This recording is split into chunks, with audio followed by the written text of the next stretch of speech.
जय जय श्री राधा रमण,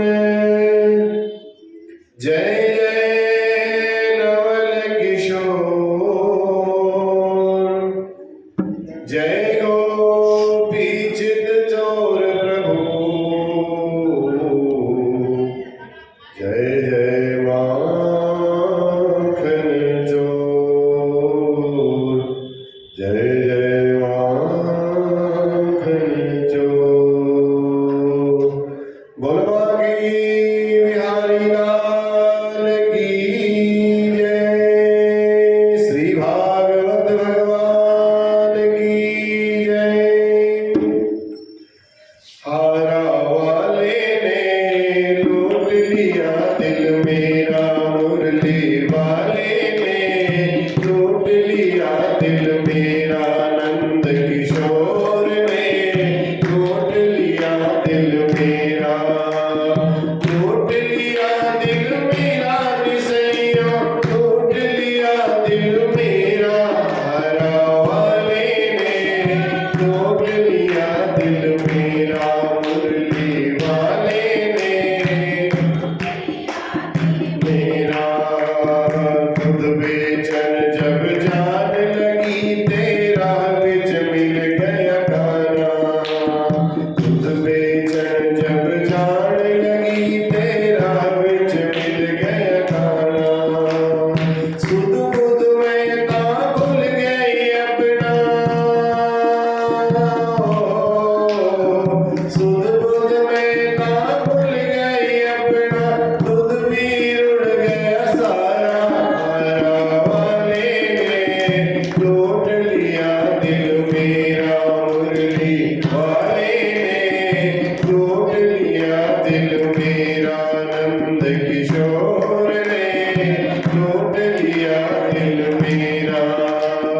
हंसदी रोंदी घर में आई, माँ मेरी समझाई।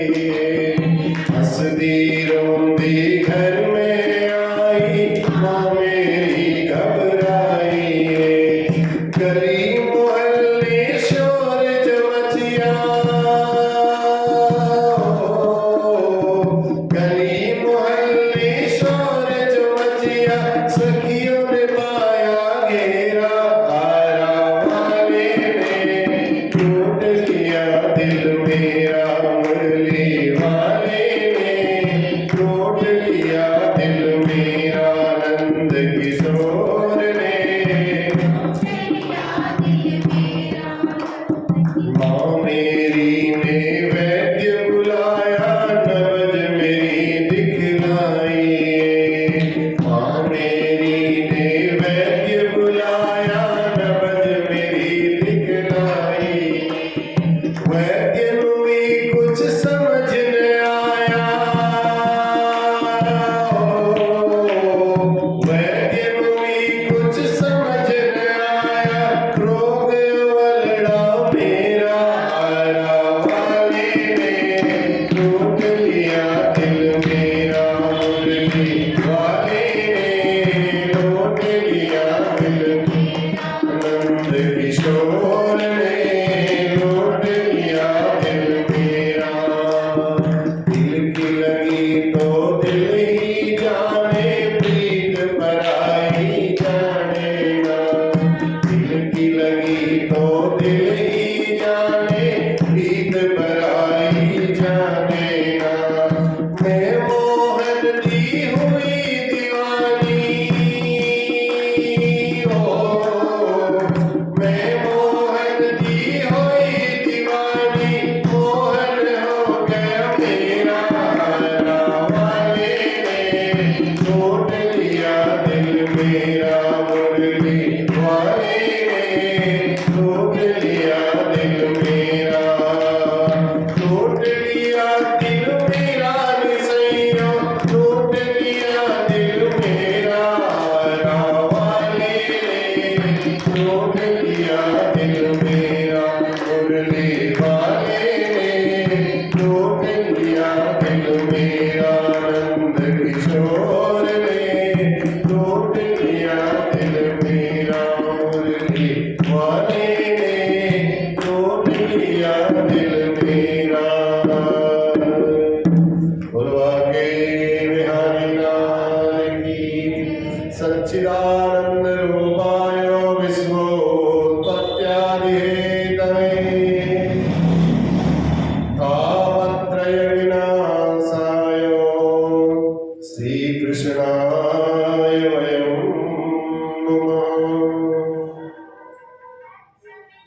वरहापीडं नटवरवपुः कर्णयोर्कर्णिकारं बिभ्रद्वासः कनककपिशं वैजयन्तीं च मालाम् रन्ध्रान्वेणोरधरसुधया पूरयन् गोपवृन्दैर्वृन्दारण्यं स्वपदरमणं प्राविशद्गीतगीतिः।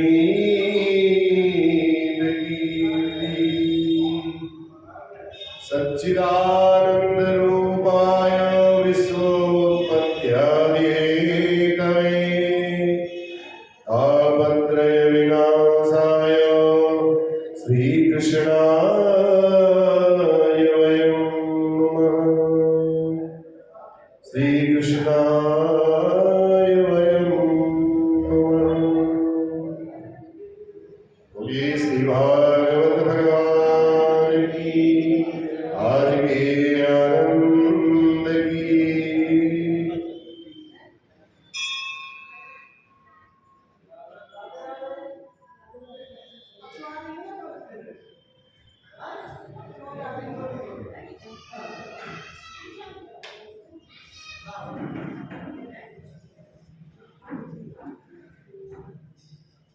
देवो सुरो मनुष्यो वा यक्षो गंधर्व एव च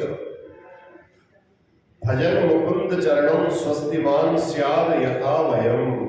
प्रहलाद जी कहते हैं भगवान खाली मेरे ही नहीं है, जिसकी इच्छा हो वो भगवान को भज सकता है, वो भगवान का आशीर्वाद प्राप्त कर सकता है। प्रहलाद जी को तो भगवान की भक्ति का रंग बचपन से ही चढ़ा हुआ था। अब साथ साथ उनके साथ जो विद्यार्थी पढ़ते थे उनके मित्रगण जो पढ़ते थे, उन मित्रगणों को भी प्रहलाद जी ने अपने रंग में रंगा लिया।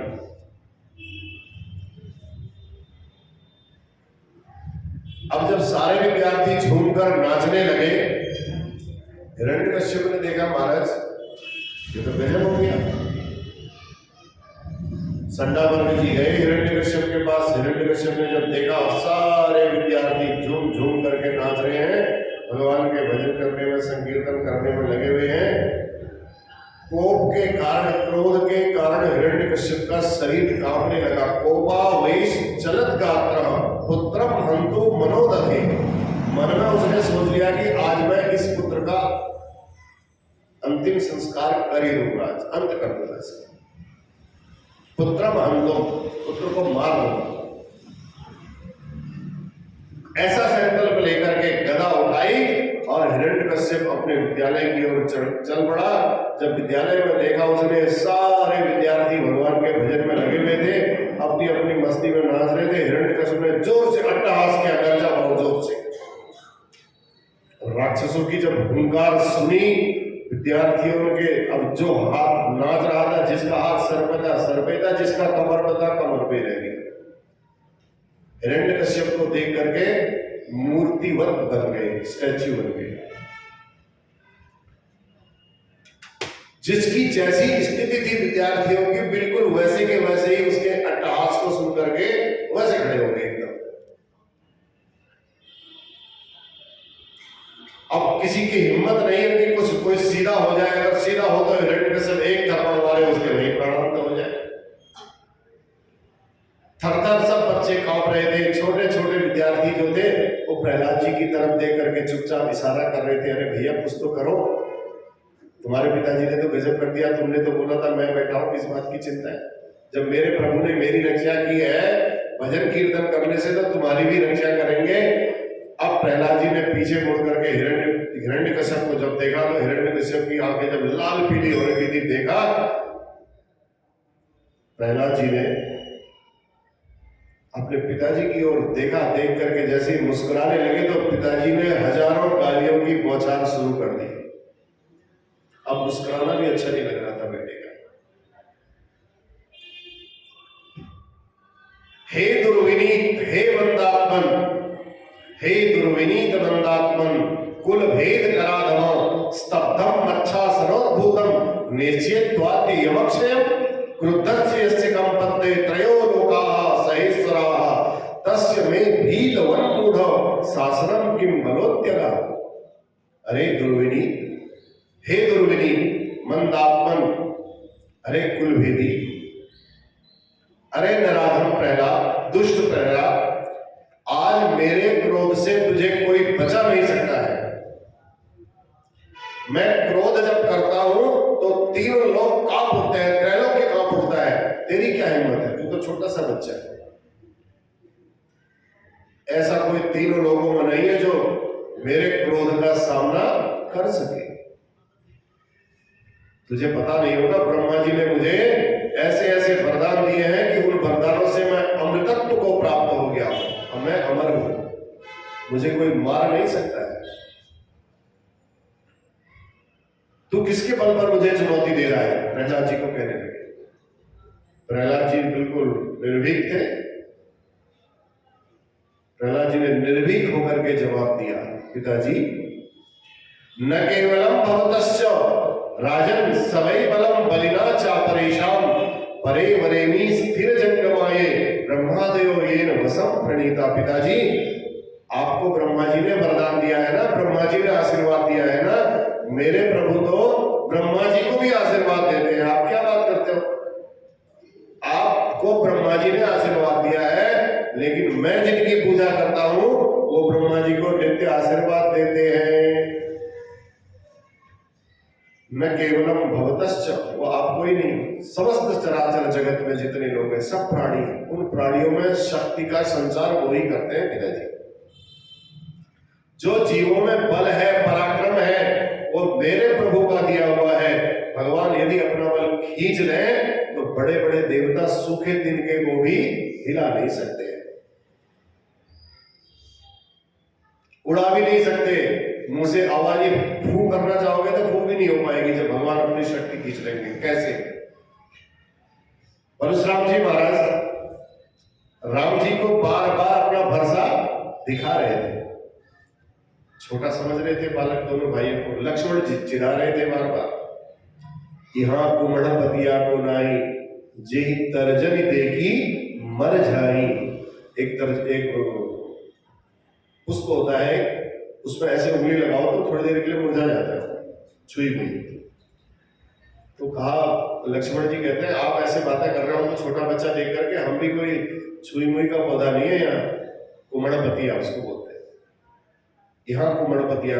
और लक्ष्मण जी को देख करके उनका आवेश और बढ़ जा रहा है। राम जी के ऊपर भरोसा दिखा रहे तो अपने भाई को समझाता है कि नहीं समझाता है? अब देखो प्रहलाद जी कह रहे हैं जो शक्ति का संचार करते हैं वो संचार करने वाले भी मेरे प्रभु ही हैं। अब परशुराम जी बार बार भरोसा दिखा रहे थे, जब लक्ष्मण जी चिढ़ा रहे थे तो परशुराम जी की आंखें और लाल हो गई।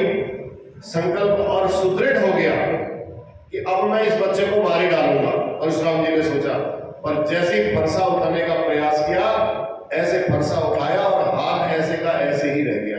हाथ ने काम करना छोड़ दिया, फरसे को न पीछे को कर पाए न आगे को कर पाए, और हाथ बिल्कुल ऐसे का ऐसे ही रह गया, अकड़ गया। परशुराम जी बड़े चक्कर में पड़ गए। भैया चाह भी रहा हूं फरसे को उठाना और मैं इनको मारना भी चाहता हूं, मेरे हाथ में फरसा भी है, लेकिन ये फरसे को मैं आगे को हिला क्यों नहीं पा रहा हूं, उठा क्यों नहीं पा रहा, मार क्यों नहीं पा रहा, मेरा हाथ ये काम क्यों नहीं कर रहा है? विचार करने लगे परशुराम जी। लक्ष्मण जी कहने लगे पहचान लिया आपने। लक्ष्मण जी बोले महाराज हाथ ने पहचान लिया है लेकिन आप नहीं पहचान पाए अभी भी। अब परशुराम जी ने विचार किया, भैया ऐसा लक्ष्मण जी कह रहे हैं तो ये है कौन, आखिर मैं सोचूं, विचार तो करूं इस बारे में। तब कहते हैं कहीं ये सबको शक्ति देने वाले, सबको बल देने वाले राम तो नहीं है। संदेह दूर करने के लिए, अब संदेह हो गया परशुराम जी को, तो उन्होंने अपने संदेह दूर करने के लिए परशुराम जी ने कहा, महाराज अगर आप राम हो, राम रमापति कर धन लेहु, खींचहु मिटई मोर संदेह।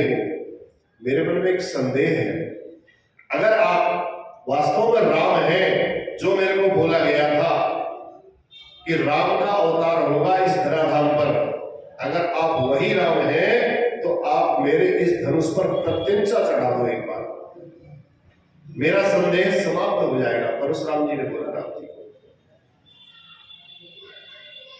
खींचो मिटई मोर संदेह, आप बस एक बार इसको खींच करके प्रत्यंचा चढ़ा दो, मैं आपको पहचान जाऊंगा।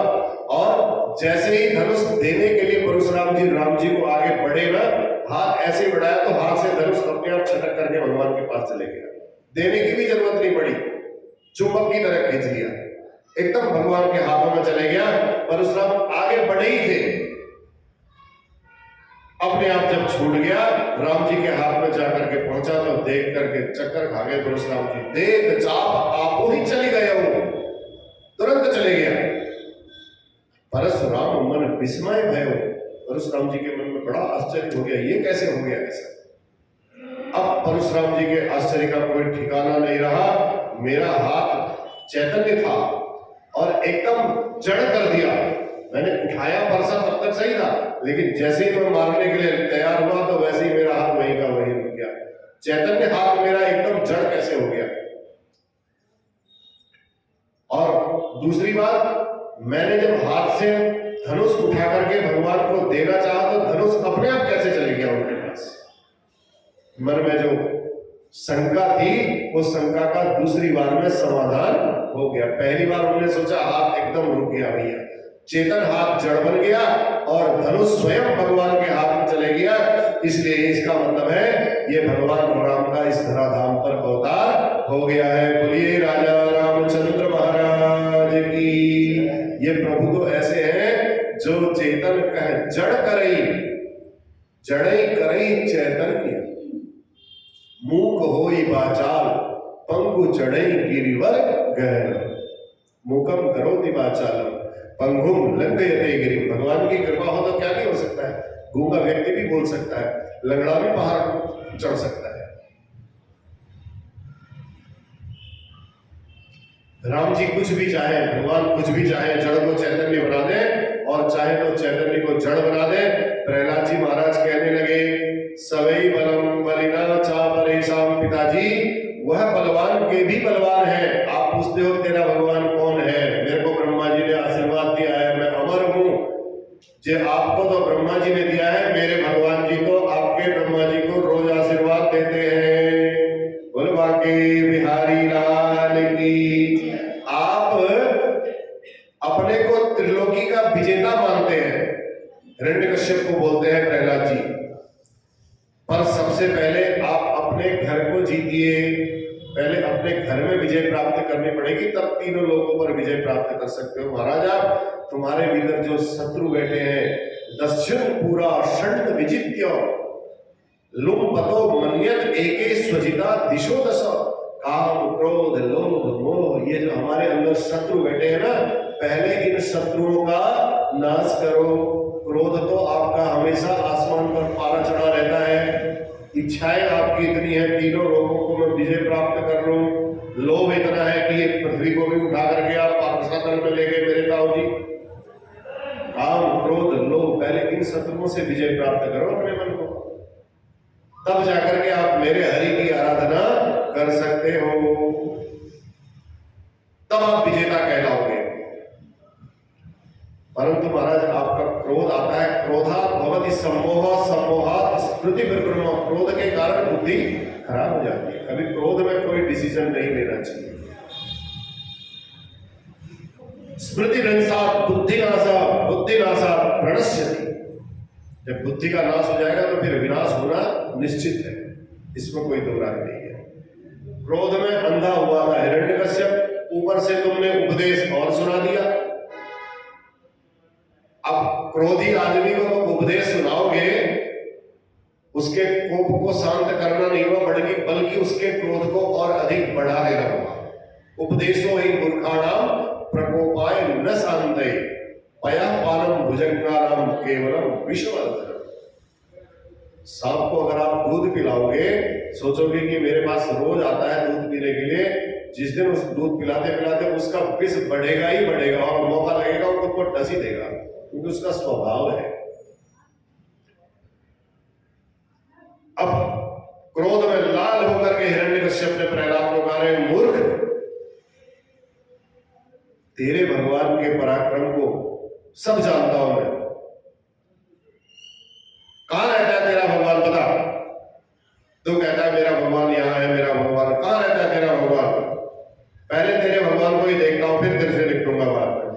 प्रहलाद जी कहने लगे, पिताजी मत पूछिए मेरे भगवान कहां रहते हैं, वह कहां नहीं रहते ये पूछो आप।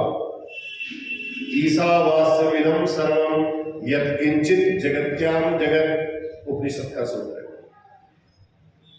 सब जगह सर्वत्र विद्यमान है, कण कण में विद्यमान है, अणु अणु में विद्यमान है मेरे प्रभु।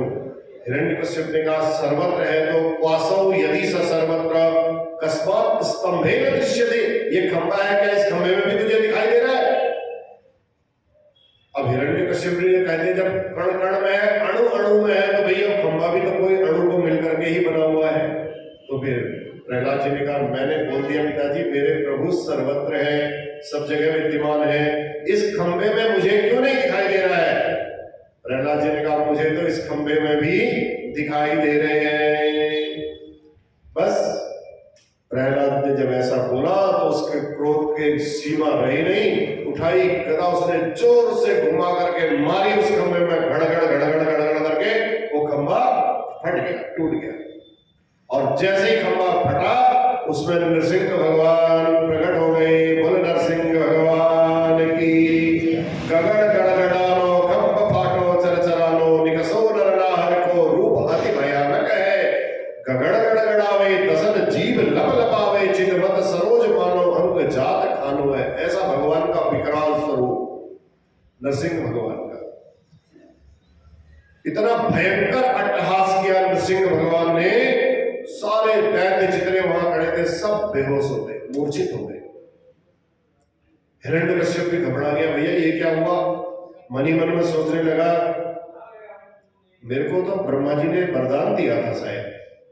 एकदम डर के मारे एकदम सोचा, उसने कहा मेरे को तो भगवान जी ने, ब्रह्मा जी ने वरदान दिया था, मैं ब्रह्मा जी के वरदान से रक्षित हूं, मैं अमर हूं।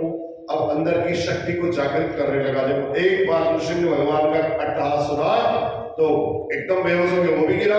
लेकिन जैसे ही होश को आया तो सोचने लगा, नहीं ब्रह्मा जी ने आशीर्वाद दिया था, मैं अमर हूं। तुरंत वरदानों का स्मरण करके अपने अंदर के साहस को उसने और जागृत किया और ढाल और अपनी तलवारें संभालने लगा। भगवान के ऊपर एकदम झपट पड़ा। अब भगवान के ऊपर जब झपट पड़ा तो दोपहर के 12 बज रहे थे, उसमें मध्याह्न के 12 बज रहे थे। नृसिंह भगवान प्रकट हुए और उन दोनों के बीच युद्ध छिड़ गया। भगवान उससे ऐसे खेलने लगे जैसे पक्षी राज गरुड़ छोटे छोटे सर्पों के साथ खेलते हैं। कुछ नहीं समझना उनको, क्या समझना। नृसिंह भगवान के आगे वो खाली एक सांप की तरह है। ब्रह्मा जी ऊपर से देवताओं के साथ मिलकर के उस युद्ध को देख रहे हैं। आज ऊपर से इशारा कर रहे हैं, प्रभु जल्दी करो, सूर्यास्त होने वाला है। सूर्यास्त यदि हो गया तो ये राक्षसों का बल डबल हो जाता है। रात्रिचर है, इनका रात्रि में बल दुगुना हो जाता है। आप जल्दी करो। ब्रह्मा जी भी ऊपर से प्रार्थना कर रहे हैं भगवान से। अब भगवान ने हुंकार एकदम जोर से हम किया तो ब्रह्मा जी सक पका करके रह गए। भगवान कहना चाहते थे ब्रह्मा जी को, भैया पहले तो तुमने वरदान देकर, पहले तो तुम वरदान देकर के उनके पराक्रम को बढ़ा देते हो, अब कहते हो जल्दी करो जल्दी करो। अब क्या करें, ब्रह्मा जी बेचारे कुछ नहीं बोले, चुप रह गए। जहां सूर्यास्त पूर्ण हुआ, भगवान ने तुरंत हिरण्यकश्यप को पकड़ा और अपनी गोदी पर लिटा लिया और बीच देहरी पर जाकर के बैठ गए। हिरण्यकश्यप के हाथ पैरों को इतनी जोर से जकड़ा भगवान ने, नरसिंह भगवान ने, उसके ढाल और तलवार जो हाथ में लगी थी वो एकदम खुल करके नीचे गिर गई। इतने जोर से कसा। हिरण्यकश्यप कहने लगा, महाराज गिर पड़ा तो क्या हुआ, आपने अपनी गोदी पर लिटा लिया तो इसका मतलब ये नहीं है कि मैं आपसे परास्त हो गया हूं। मैंने वरदान लिए हैं ब्रह्मा जी से, न मैं भीतर मरूंगा न बाहर मरूंगा। नृसिंह भगवान ने कहा, बता भैया तू कहां है, न अंदर है न बाहर है, बीच देरी में तुझे बैठा रखा है। हिरण्यकश्यप बोला, दूसरा वरदान भी दिया था उन्होंने मेरे को, न ऊपर मरूंगा न नीचे मरूंगा। कहा न ऊपर है न नीचे, मेरी गोदी में है। भगवान की बातों को मिथ्या भी नहीं कर सकते हैं भगवान। हिरण्यकश्यप ने कहा, मैंने बोला था न अस्त्र से मरूंगा न शस्त्र से मरूंगा, न धनुष बाण से मरूंगा न गदा से मरूंगा। भगवान ने कहा, न अस्त्र से मारूंगा न शस्त्र से। इतने लंबे लंबे जो नाखून मैंने पाल रखे ना, ये तेरे को विदीर्ण करने के लिए मैंने पाले हुए हैं। इन नाखूनों से ही तेरा मैं वध करूंगा, तेरी छाती को फाड़ूंगा। अब तो हिरण्यकश्यप सोच में पड़ गया, तेरे लिए मेरे नाखून ही पर्याप्त है, इसी से तेरा उधर विदीर्ण करूंगा। अब तो कांपते हुए बोलूंगा, महाराज मैंने तो बहुत बोला था, न दिन में मरूंगा न रात में मरूंगा। भगवान ने कहा, नहीं ये दिन का समय बोलते हैं इसको, न रात्रि का समय बोलते हैं, यह सायंकालीन समय है। ये दिन भी होता है और रात्रि भी होती है, ये बीच का समय है। हिरण्यकश्यप कहने लगा, एक और मैंने कुछ बोला था महाराज, मैं आपकी बनाई हुई सृष्टि से न मनुष्य से मरूंगा न जानवर से मरूंगा। भगवान ने कहा, मेरे रूप को देख, न तो मैं मनुष्य हूं न मैं जानवर हूं, नरसिंह रूप है मेरा, आधा मनुष्य का है आधा शेर का है। अब इसको तो मानवीय सृष्टि भी नहीं मान सकता है, ब्रह्मा जी की ये सृष्टि नहीं है। भगवान ने कहा, ब्रह्मा जी तूने सुन, ब्रह्मा जी को बोला था मैं आपकी बनाई हुई सृष्टि से नहीं मरूंगा, मैं तो ब्रह्मा जी को खुद बनाता हूं। अब बता, ब्रह्मा जी की बनाई हुई सृष्टि में थोड़ी मैं पैदा हुआ, मैंने तो ब्रह्मा जी को खुद बनाया है। अब तो बेचारा बड़ी बुरी तरह घबराया। अब कहने लगा, महाराज तो एक वरदान मैंने और मांगा था, बड़ा दिमाग वाला था, उसने बोला था मैं आपके बनाए हुए 12 महीनों में कभी ना मरूं। भगवान ने कहा, मैंने तेरे लिए 1 महीना और अधिक आज से निर्माण कर दिया, 13वां महीना हो गया, अधिक मास इसको बोलते हैं। जो तिथियां घटती है और बढ़ती है, वो जब एकत्रित होती है तो तीसरे साल में जाकर के वो 1 महीने में परिवर्तित हो जाती है, उसको लीप ईयर बोलते हैं। तो भगवान ने कहा, ये मैंने अधिक मास तेरे लिए ही बनाया है। अब क्या बोले, अंतिम वरदान जो उसके मुंह में था वो भी निकल गया, भगवान ने उसका भी समाधान कर दिया। भगवान बोले, भैया ये अधिक मास चल रहा है, स्पेशल महीना 13वां महीना मैंने तेरे लिए बनाया है। सत्यम विदातु निज वृत्य भाषितम व्याप्तिम च भूतेषु अखिलेषु चात्मनः अदृश्यताप्यद्भुत रूपमुद्वहन् स्तंभे सभायां न मृगं न मानुषम्। ब्रह्मा जी के समस्त वरदानों की रक्षा प्रभु ने कर दी।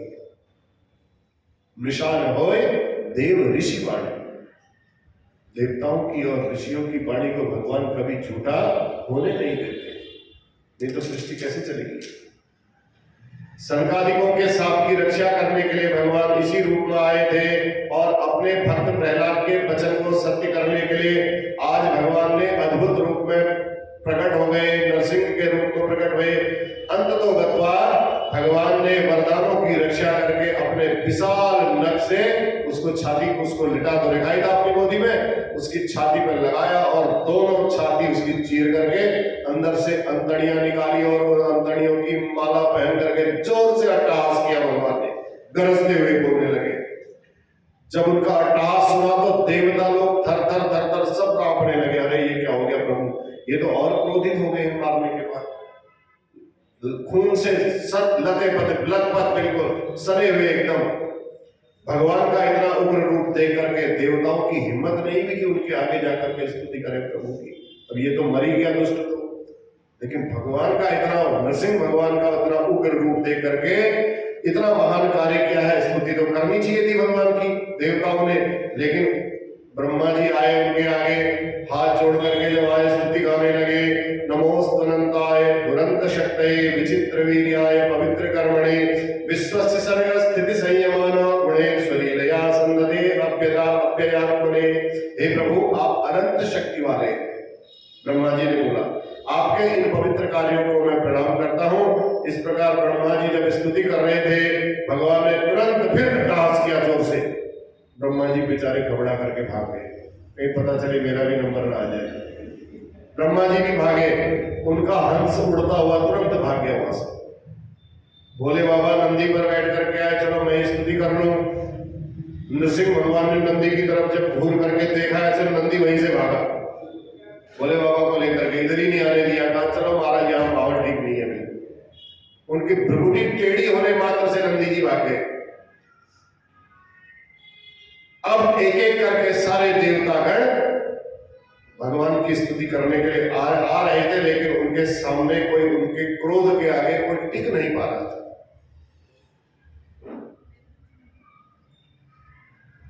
जब मनु लोग आए तो भगवान ने पूछ लिया, भैया मनवो वयम तम निर्देश कारिण, हम तो आपकी आज्ञा का पालन करने वाले हैं, आप मनु लोग हैं महाराज। आप जो भी आता हो पहले अपना परिचय दें, बाद में आप स्तुति करें। तब प्रजापतियों ने बताया, महाराज हम प्रजापति हैं। अब नृसिंह भगवान के आगे सब सबको लगा कि भगवान हमको पहचान नहीं रहे, शायद सबको राक्षसी समझ रहे हैं। तो भगवान सब अपना अपना परिचय देने लगे। प्रजापतियों ने कहा, महाराज प्रजेशा वयम ते परेशा विशिष्टा, गंधर्वों ने कहा हम गंधर्व हैं, वयम विभोते नरनाट्यकाय का, हम तो नाच गान करने वाले हैं। महाराज सब अपना अपना परिचय दे रहे हैं, भगवान का स्तवन कर रहे हैं, परंतु सब स्तुति करके भगवान के उस क्रोध के आगे कोई टिक नहीं पा रहा है। तनिक भी न्यूनता नहीं आई इतनी स्तुति करने के बाद। अब देवता लोग सिर पकड़ करके बैठ गए, अब क्या किया जाए। अब बड़ी समस्या हो गई। इतनी स्तुति करने के बाद भगवान प्रसन्न ना हो तो बड़ी समस्या। अब क्या किया जाए। देवताओं ने अंत में निर्णय लिया, भाई ऐसा है, अब पतिदेव जब ज्यादा नाराज हो जाए तो पत्नी जी को भेज देना चाहिए, वही उनके क्रोध को शांत कर सकती है और कोई दूसरा शांत कर नहीं सकता। लक्ष्मी जी के पास गए, कहा महारानी जी आप ही जाओ, आपके पतिदेव बड़े रुष्ट हैं। अब उनकी धर्मपत्नी जी उन्हें मनाने के लिए वहां पहुंची। वो भी जानती थी बहुत अच्छी तरह कि हम चले जाएंगे तो मान जाएंगे, संभाल लेंगे हम। दौड़ करके लक्ष्मी जी वहां पहुंची और जैसे ही उन्होंने उनको प्रणाम किया, उनके क्रोध को देखा, लाल लाल आंखें और बिल्कुल लथपथ खून से सने हुए, तो उनके उस लाल लाल आंखों और उस क्रोध को देख करके लक्ष्मी जी ऐसे भाग करके चली गई, वहां टिक ही नहीं पाई एक सेकंड की। लक्ष्मी जी भी चली गई। अब तो देवता लोग और ज्यादा घबराने लगे। देवताओं ने कहा, ले एक लास्ट उपाय हमारे पास बचा था, वो भी हमारा बाण निष्फल हो गया, अब क्या करें। सारे देवता लोग अब बड़े परेशान हो गए, मायूस हो गए, दुखी हो गए। इतने भयानक रूप वाले भगवान को सब देवता लोग कहते हैं हमने आज तक देखा नहीं, अब जल्दी से कैसे भी हो इनके क्रोध को शांत करना पड़ेगा, इनके कोप को शांत करना पड़ेगा। लक्ष्मी जी हंसने लगी, भाई मेरे स्वामी जी को तो क्रोध आता ही नहीं था, आज इतने क्रोध में कैसे लाल पीले हो रखे हैं, क्योंकि भगवान का जो स्वभाव है, शांताकारम भुजगशयनम पद्मनाभम सुरेशम विश्वाधारम गगन सदृशम मेघवर्णम शुभांगम। लक्ष्मी जी आरती करने के लिए दोबारा से आई, भगवान ने वो ताड़ लगाई तो थाली वही की वही छूटी, ओ दैया मैया करके भागी लक्ष्मी जी पुनः अपने घर को, फिर नहीं आई वापस। एक बार सोचा नहीं मेरे पति का स्वभाव तो इतना शांत है, मान जाएंगे, नहीं मानेंगे। अदृष्टात् सुख पूर्वत्वात् सानोपे आए संकिता, सशंकित भगवती लक्ष्मी जी जब वहां से भाग गई थाली फेंक करके, अब तो देवताओं के होश उड़ गए, अब किसके पास जाए। फिर अंत में सब देवताओं का ध्यान भक्त प्रहलाद के ऊपर पड़ा। अब एक प्रहलाद जी ऐसे हैं जो यहाँ पर सब डरे हुए हैं, लेकिन प्रहलाद जी बिल्कुल वैसे ही हंस रहे हैं और खेल रहे हैं, अपने उसमें लगे हुए अपनी धुन में। प्रहलाद जी को उस अट्टहास से कोई भी भय नहीं लग रहा है। जब देवताओं ने देखा कि भैया एक प्रहलाद जी ही यहाँ पर बचे हुए हैं। अब प्रहलाद जी के पास गए, विचित्र लीला, शांत स्वभाव से प्रहलाद जी खड़े हैं। सारे देवता आकर के बोले, भैया तेरे कारण प्रभु इस रूप में आज आए हैं, अब तू ही जा इनके पास और इनके क्रोध को शांत कर दे, कोई दूसरा उपाय नहीं है। संकेत मात्र किया प्रहलाद जी को, प्रहलाद जी तुरंत नृसिंह भगवान के पास पहुंच गए। नृसिंह भगवान ने जैसे ही प्रहलाद जी को अपने सम्मुख आते देखा, प्रहलाद जी तुरंत प्रभु के चरणों में दूर से साष्टांग प्रणाम दंडवत किया। जैसे ही भगवान ने, नृसिंह भगवान ने उनके मुख कमल पर दृष्टि डाली, अरे तुरंत उठा करके अपने गोदी से प्रहलाद जी को लगा लिया, वात्सल्य भाव से लगा। कृपा शक्ति भगवान की जागृत हो गई। स्वपादमूले पतितम तमर्भकम विलोक्य देवः कृपया परिप्लुतः उत्थाप्य तच्छीर्ष्ण दददात कराम्बुजम कालाहि वित्रस तदधियाम कृताभयम।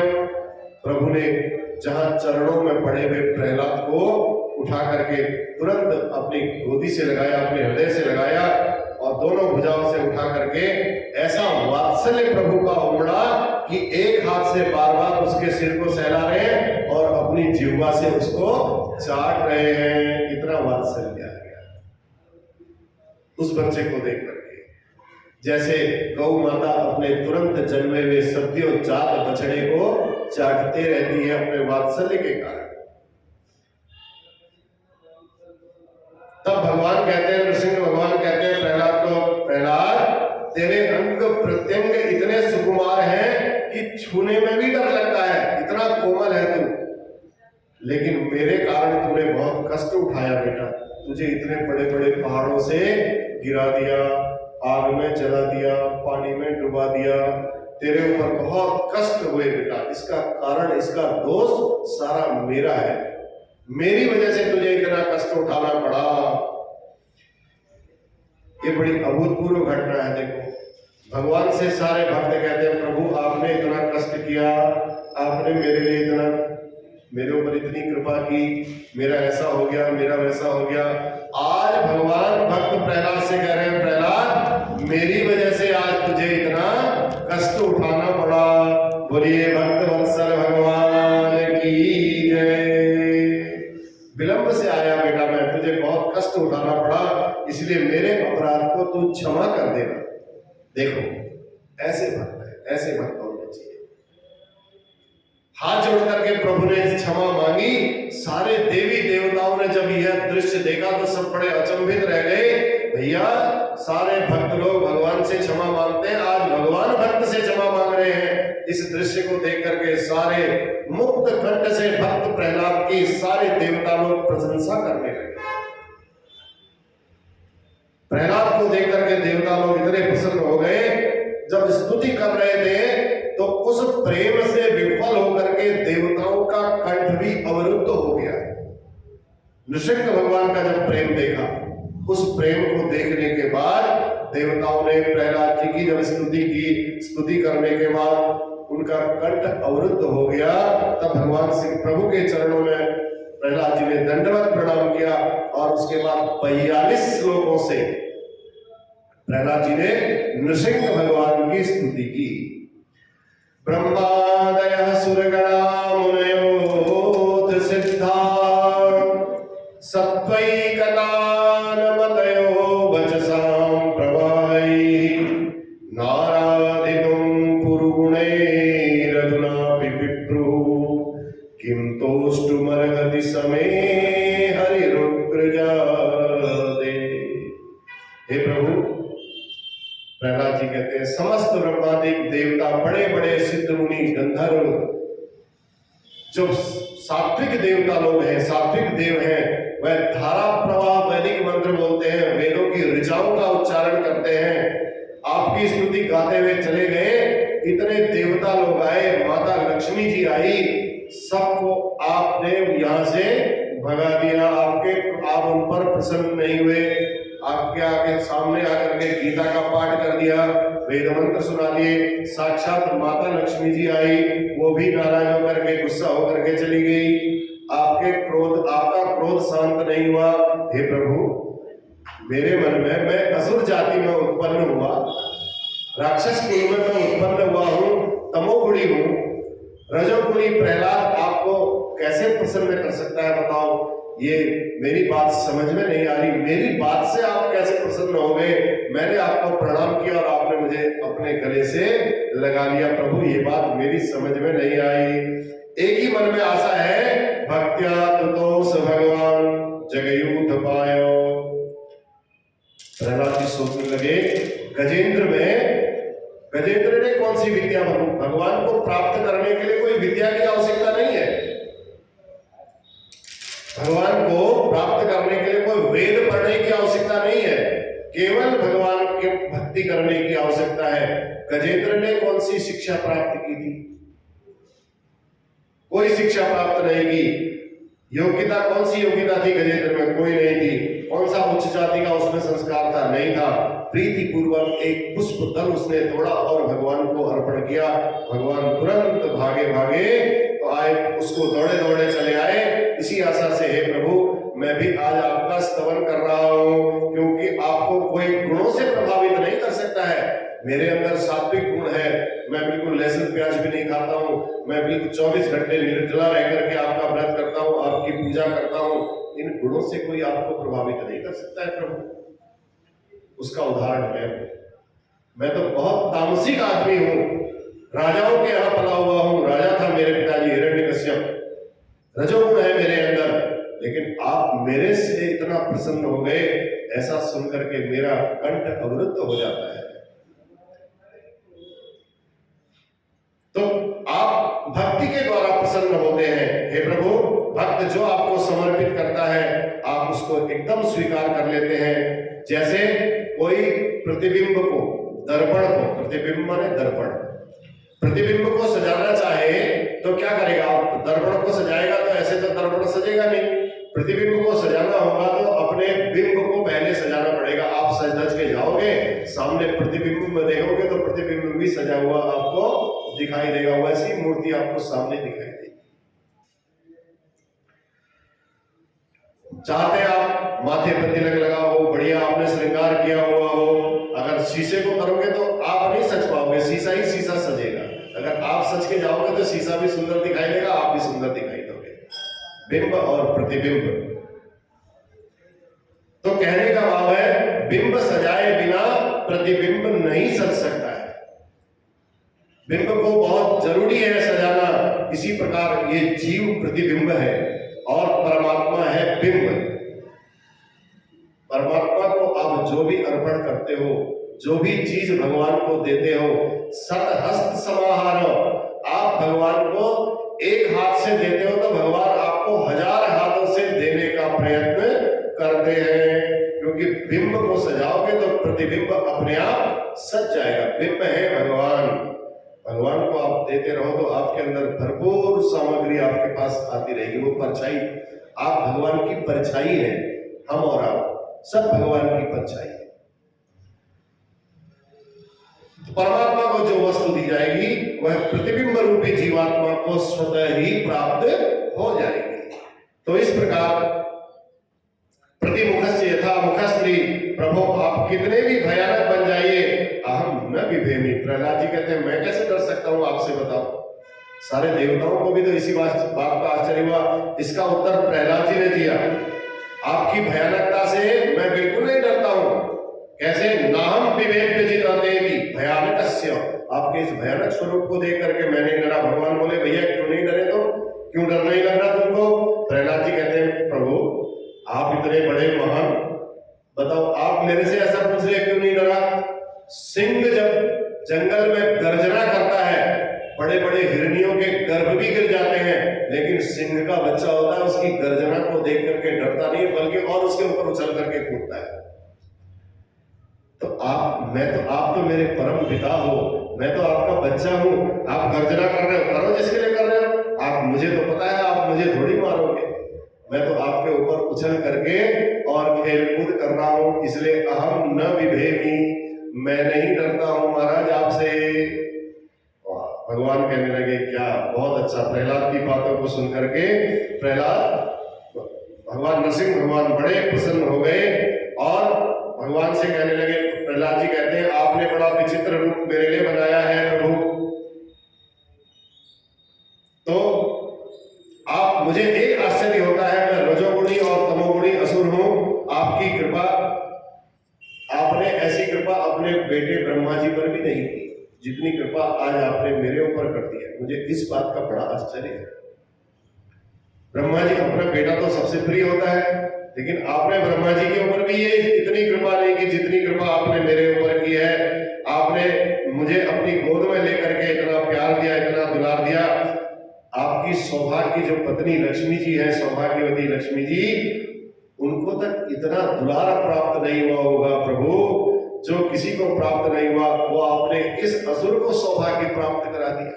धन्य है आप। वाहम रजः प्रभवा ईश तमोधिकेस्मिन् जातः सुरतले कुले क्व तवानुकंपया न ब्रह्मणो न तु भवस्य न मे रमाया यन्मेर पिता शिरसि पद्म करा प्रसाद। बस एक ही आशीर्वाद चाहिए प्रभु आपसे, आप मुझे, हम जो ये इंद्रियों के दास बन बैठे हैं, ये इंद्रियां अब हमारे बस में रहें।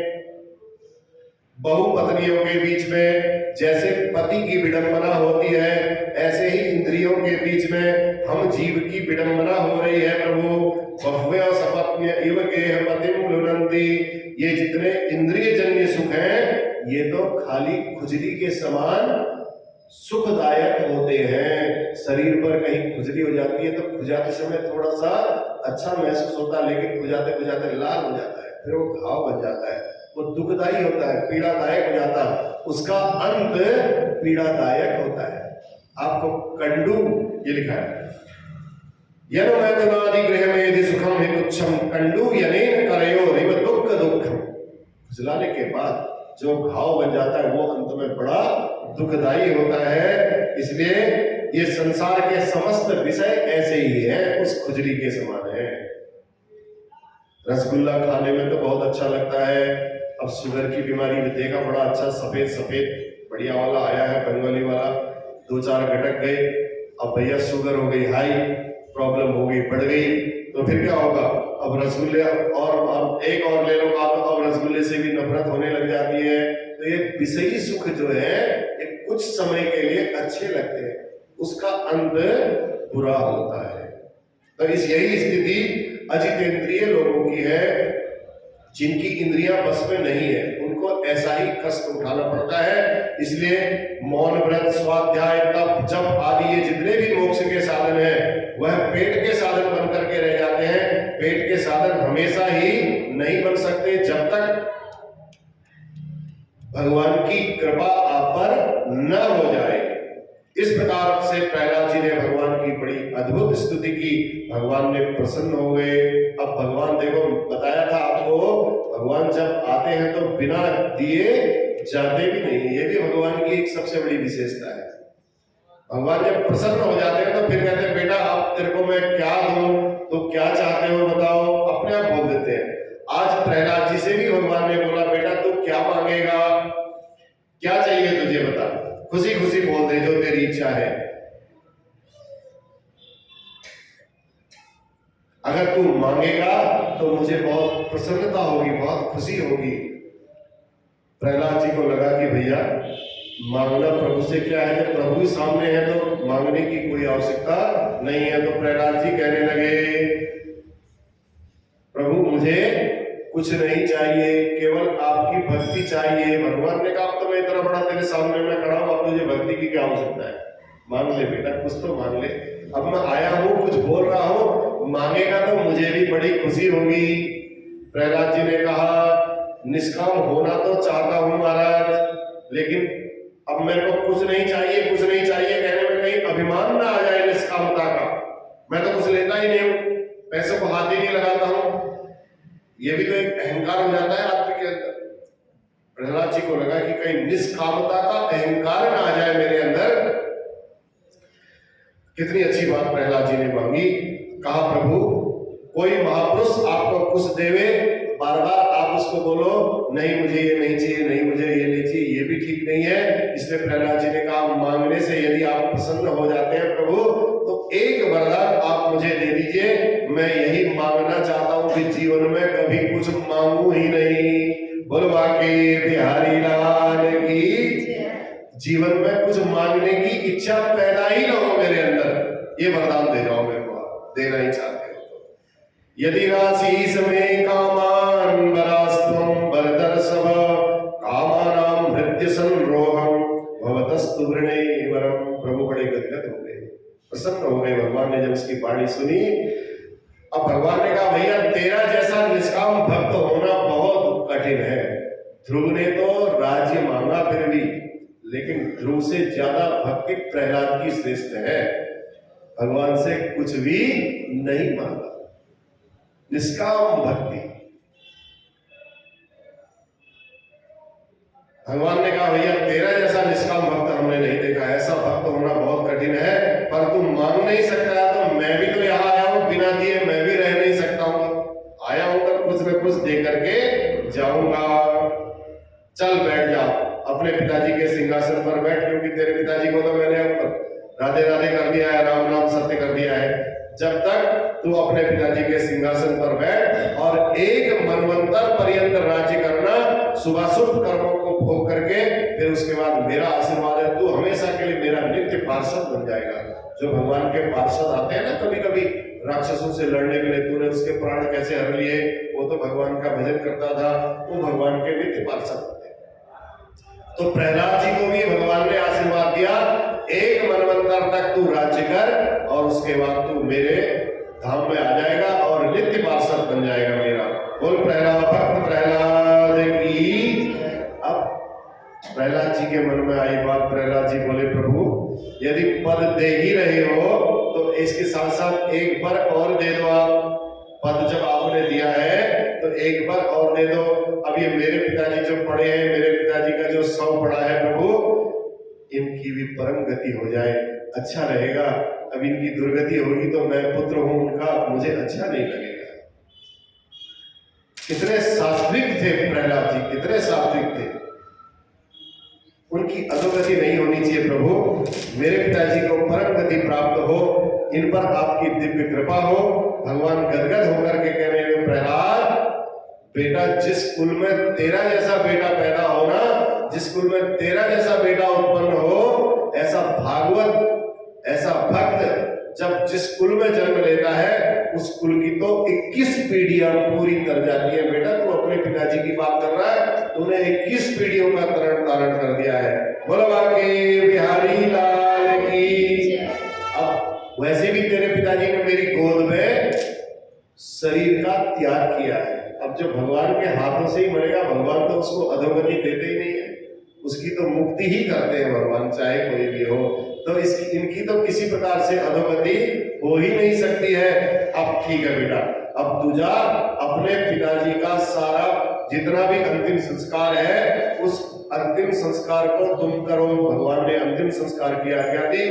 कुरुत्वम प्रेत कार्याणि पितु उतस्य सर्वसः।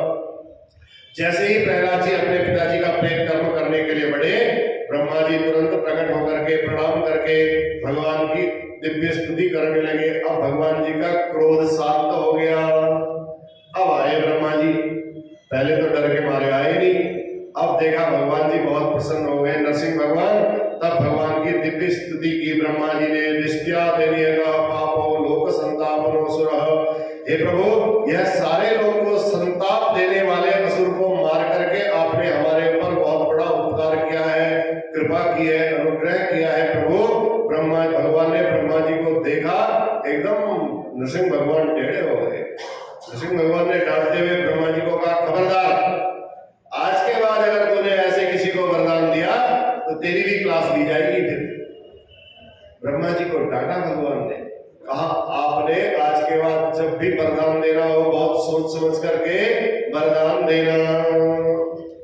ये तो सर्पों को तुमने दूध पिलाने जैसा कार्य कर दिया, तुझे ऐसा कार्य बिल्कुल नहीं करना है। तुरंत ब्रह्मा जी ने कान पकड़े, कहा प्रभु आज के बाद ऐसी गलती बिल्कुल दोबारा फिर नहीं होगी सरकार, ऐसी भूल दोबारा नहीं होगी।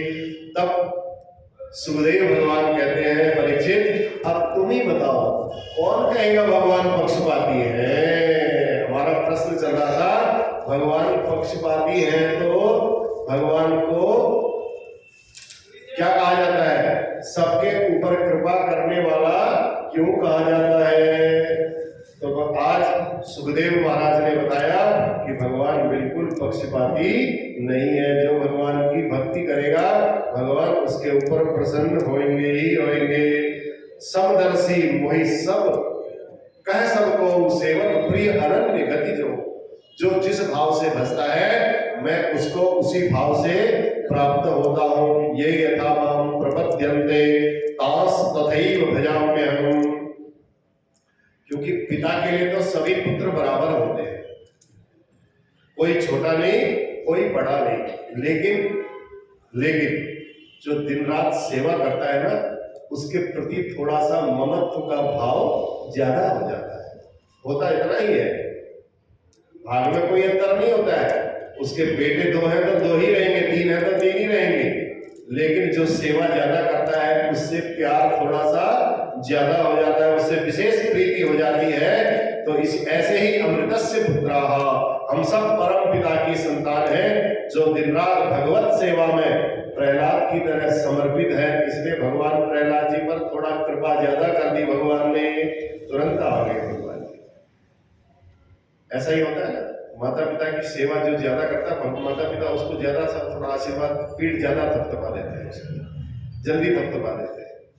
तो यही ऐसे समर्पित जो भगवत सेवा में समर्पित भक्त हैं उनके प्रति भगवान स्वयं कृपामय हो जाते हैं, जैसे प्रहलाद जी के ऊपर हो गए। तब सुखदेव जी महाराज कहते हैं परीक्षित, युधिष्ठिर के पूछने पर देवर्षि नारद ने इसके बाद वर्ण व्यवस्था का विस्तार से वर्ण व्यवस्था के बारे में बताया और 4 वर्ण भी बताए, 4 आश्रम भी बताए। इनके बारे में हम कल चर्चा करेंगे। बोलो भागवत भगवान की, बांके बिहारी लाल की, नरसिंह भगवान की जय।